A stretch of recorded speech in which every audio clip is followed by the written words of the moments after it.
بھی اہم ان کا نام بھی اہم ہے۔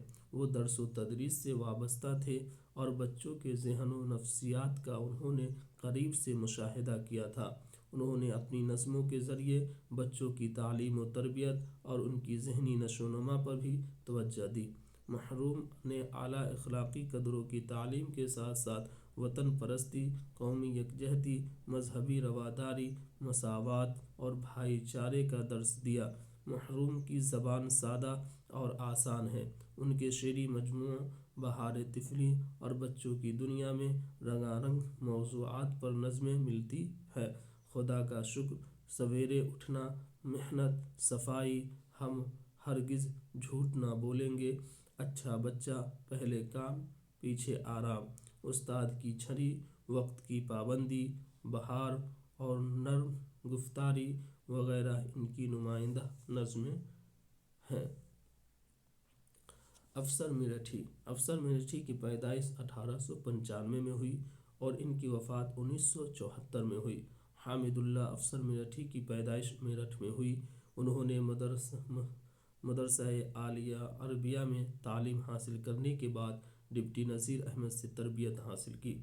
اس کے بعد میرٹھ کالج سے BA کیا۔ علی گڑھ مسلم یونیورسٹی میں MA میں داخلہ لیا، لیکن خرابی صحت کے باعث کورس کی تکمیل نہ کر سکے۔ 1927 میں جوبلی کالج لکھنؤ میں اردو کے پروفیسر مقرر ہوئے۔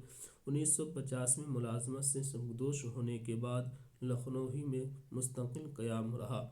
وہ چونکہ پیشے سے معلم تھے، اس لیے بچوں کی نفسیات، عادات و اطوار، ان کی دلچسپیوں، ضرورتوں اور مسائل سے بخوبی واقف تھے۔ افسر میرٹھی کا شمار بچوں کے ادب کے صف اول کے ادیبوں میں ہوتا ہے۔ انہوں نے اصلاحی اور اخلاقی کہانیاں، حب الوطنی اور قومی یکجہتی کے جذبات کو فروغ دینے والی نظمیں لکھی۔ ان کی زبان اس قدر آسان اور عام فہم ہے کہ انہیں سمجھنے میں بچوں کو کسی قسم کی دشواری نہیں ہوتی۔ اسکول کی گھڑی، صبح کی دعا، چاند کا بچہ، ہمارا چمن، ماں کا پیار، میاؤں میاؤں اور خضر کا کام کرو رہنما بن جاؤ ان کی اہم نظمیں ہیں۔ افسر میرٹھی نے بہت سی دلچسپ کہانیاں اور معلوماتی مضامین بھی لکھے ہیں۔ چار چاند اور جانوروں کی عقلمندی ان کی کہانیوں کے مجموعے ہیں۔ ذاکر حسین کی پیدائش 1897 میں ہوئی اور ان کی وفات 1969 میں ہوئی۔ ڈاکٹر ذاکر حسین خاں کا آبائی وطن قائم گنج فرخ آباد ہے۔ وہ حیدرآباد میں پیدا ہوئے۔ اسلامیہ ہائی اسکول اٹاوہ سے میٹرک کا امتحان پاس کیا۔ علی گڑھ سے اعلیٰ تعلیم حاصل کی اور وہیں لیکچرر مقرر ہو گئے۔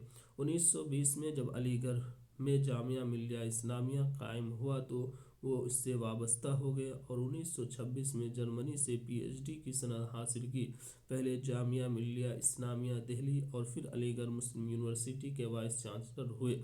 1957 میں بہار کے گورنر بنائے گئے، پھر 1962 میں نائب صدر جمہوریہ اور 1967 میں صدر جمہوریہ کے منصب پر فائز ہوئے۔ انہیں ہندوستان کا سب سے بڑا قومی اعزاز بھارت رتن بھی پیش کیا گیا۔ ڈاکٹر ذاکر حسین کا بچوں کے ادب سے گہرا تعلق رہا ہے۔ وہ بچوں کو قوم اور ملک کا سب سے اہم اور قابل قدر اثاثہ سمجھتے تھے۔ انہوں نے اس اثاثے کی حفاظت، بہتر نگہداشت اور تربیت پر خصوصی توجہ دی۔ ان کے ایما پر مکتبہ جامعہ دہلی سے شائع ہونے والے رسالے پیام تعلیم کو بچوں کا رسالہ بنایا گیا۔ اس میں ان کی تحریریں بھی شائع ہوئی تھیں اور وہ دوسروں کو بھی اس کے لیے لکھنے کی ترغیب دیتے تھے۔ ذاکر صاحب نے ابتدا میں اپنی بیٹی رقیہ ریحانہ کے نام سے کہانیاں لکھیں جو پیام تعلیم میں شائع ہوئیں۔ ان کی تحریروں میں دلچسپی اور اخلاقی درس دونوں عناصر موجود ہیں۔ زبان اور اسلوب کے اعتبار سے بھی ان کی کہانیاں قابل قدر ہیں۔ ان کی مشہور کہانیوں میں ابو خاں کی بکری، مرغی، اجمیر چلی، کچھوا اور خرگوش، اور پوری جو کرہائی سے نکل بھاگی شامل ہیں۔ ذاکر حسین نے ڈرامے بھی لکھے۔ امانت اور کھوٹا سکہ ان کے مشہور ڈرامے ہیں۔ امانت کو بچوں کا پہلا ڈرامہ قرار دیا جاتا ہے۔ شفیع الدین نیّر۔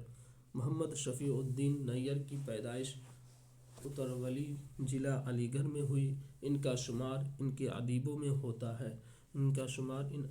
ہوتا ہے جنہوں نے اپنی پوری زندگی بچوں کے ادب کے لیے وقف کر دی۔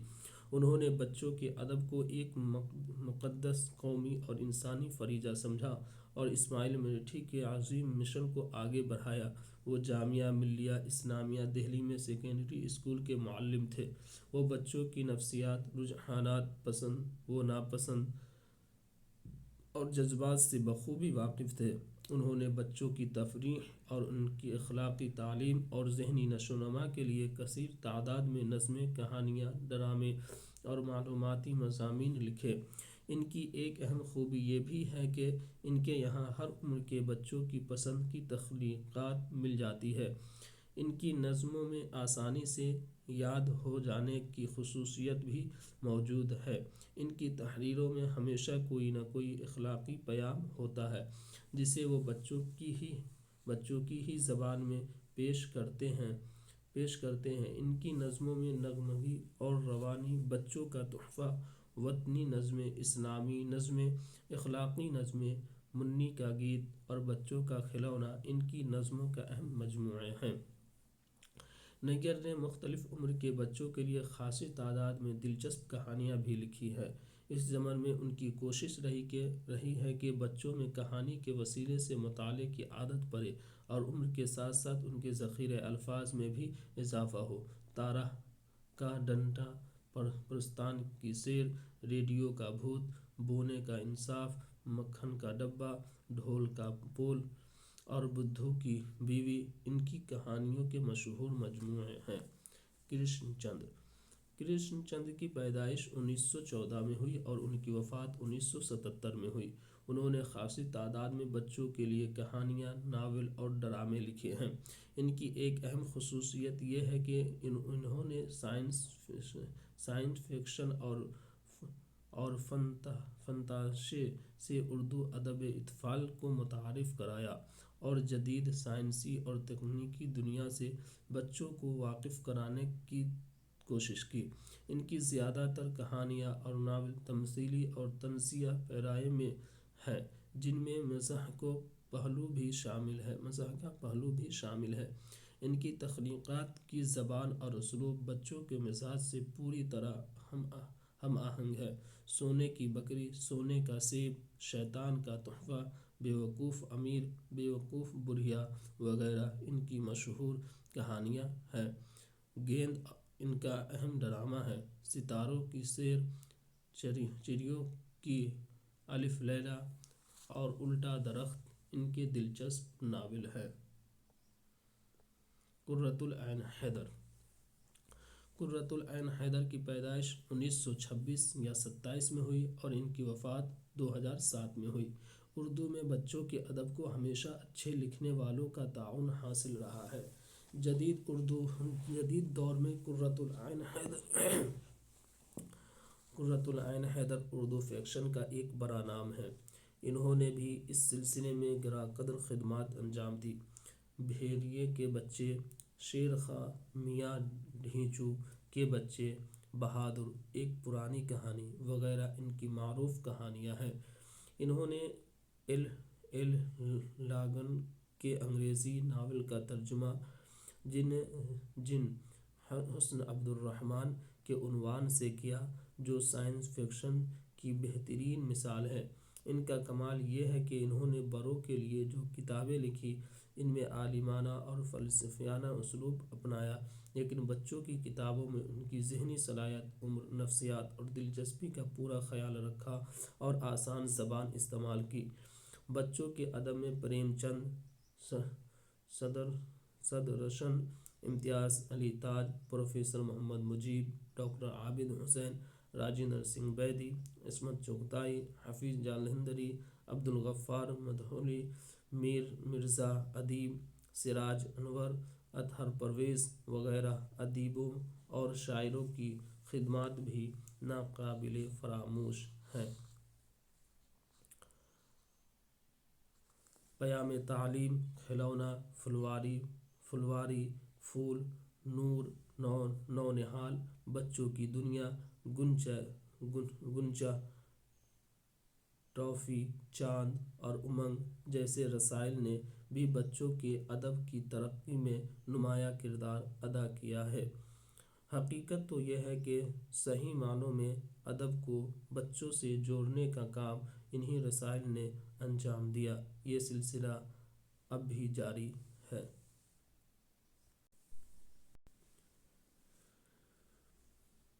چلیے آج اتنا ہی رہنے دیتے ہیں، پھر اگلی کلاس میں۔ بہت بہت شکریہ۔ السلام علیکم۔